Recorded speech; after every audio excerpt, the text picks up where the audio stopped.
بسم الله الرحمن الرحيم. وإذا طلقتم النساء فبلغن أجلهن فلا تعضلوهن أن ينكحن أزواجهن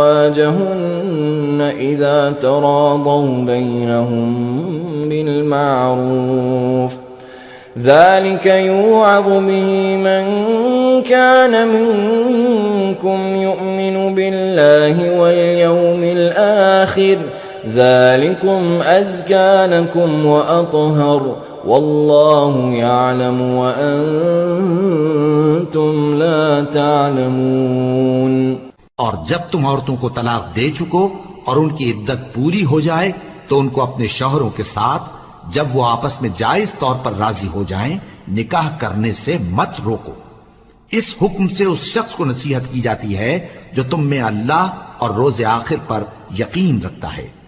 ये तुम्हारे लिए निहायत खूब और बहुत पाकीज़गी की बात है, और अल्लाह जानता है और तुम नहीं जानते। वालिदात युरदि'न औलादहुन्न हौलैन कामिलैन लिमन अराद अन युतिम्मा अर्रदाअह वअला المولود له رزقهن وكسوتهن بالمعروف لا تكلف نفس إلا وسعها لا تضار والدة بولدها ولا مولود له بولده وعلى الوارث مثل ذلك فإن أرادا فصالا عن تراض منهما وتشاور فلا جناح عليهما، وإن أردتم أن تسترضعوا أولادكم فلا جناح عليكم إذا سلمتم ما آتيتم بالمعروف، واتقوا الله واعلموا أن الله بما تعملون بصير। और माएं अपने बच्चों को पूरे 2 साल दूध पिलाएं, ये हुक्म उस शख्स के लिए है जो पूरी मुद्दत तक दूध पिलवाना चाहे, और दूध पिलाने वाली माओं का खाना और कपड़ा दस्तूर के मुताबिक बाप के जिम्मे होगा। किसी शख्स को उसकी ताकत से ज्यादा तकलीफ नहीं दी जाती। तो याद रखो कि न तो माँ को उसके बच्चे के सबब नुकसान पहुंचाया जाए और न बाप को उसकी औलाद की वजह से नुकसान पहुंचाया जाए, और इसी तरह नानो नफका बच्चे के वारिस के जिम्मे है। और अगर दोनों यानी माँ बाप आपस की रजामंदी और सलाह से बच्चे का दूध छुड़ाना चाहें तो उन पर कुछ गुनाह नहीं, और अगर तुम अपनी औलाद को दूध पिलवाना चाहो तो तुम पर कुछ गुनाह नहीं, बशर्ते कि तुम दूध पिलाने वालियों को दस्तूर के मुताबिक उनका हक जो तुमने देना किया था दे दो, और अल्लाह से डरते रहो और जान रखो कि जो कुछ तुम करते हो अल्लाह उसको देख रहा है। वल्लज़ीन युतवफ़्फ़ौन मिनकुम वयज़रून अज़वाजन यतरब्बस्न बिअन्फुसिहिन्न अर्बअत अशहुरिन वअश्रा فإذا بلغن أجلهن فلا جناح عليكم فيما فعلن في أنفسهن بالمعروف والله بما تعملون خبير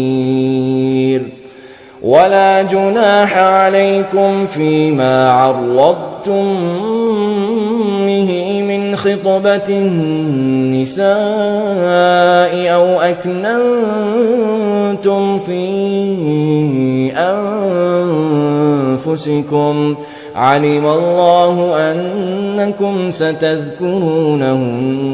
ولكن لا تواعدوهن سرا إلا أن تقولوا قولا معروفا ولا تعزموا عقدة النكاح حتى يبلغ الكتاب أجله واعلموا أن الله يعلم ما في أنفسكم فاحذروه واعلموا أن الله غفور حليم۔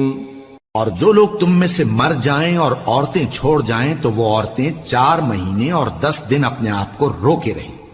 اور جب یہ عدت پوری کر چکیں اور اپنے حق میں پسندیدہ کام یعنی نکاح کر لیں تو تم پر کچھ گناہ نہیں، اور اللہ تمہارے سب کاموں سے واقف ہے۔ اگر تم اشارے کنائے میں عورتوں کو نکاح کا پیغام بھیجو یا نکاح کی خواہش کو اپنے دلوں میں مخفی رکھو تو تم پر کچھ گناہ نہیں۔ اللہ کو معلوم ہے کہ تم ان سے نکاح کا ذکر کرو گے، مگر ایام عدت میں اس کے سوا کے دستور کے مطابق کوئی بات کہہ دو، پوشیدہ طور پر ان سے قول و قرار نہ کرنا، اور جب تک عدت پوری نہ ہو لے نکاح کا پختہ ارادہ نہ کرنا، اور جان رکھو کہ جو کچھ تمہارے دلوں میں ہے اللہ کو سب معلوم ہے، تو اس سے ڈرتے رہو اور جان رکھو کہ اللہ بخشنے والا ہے، حلم والا ہے۔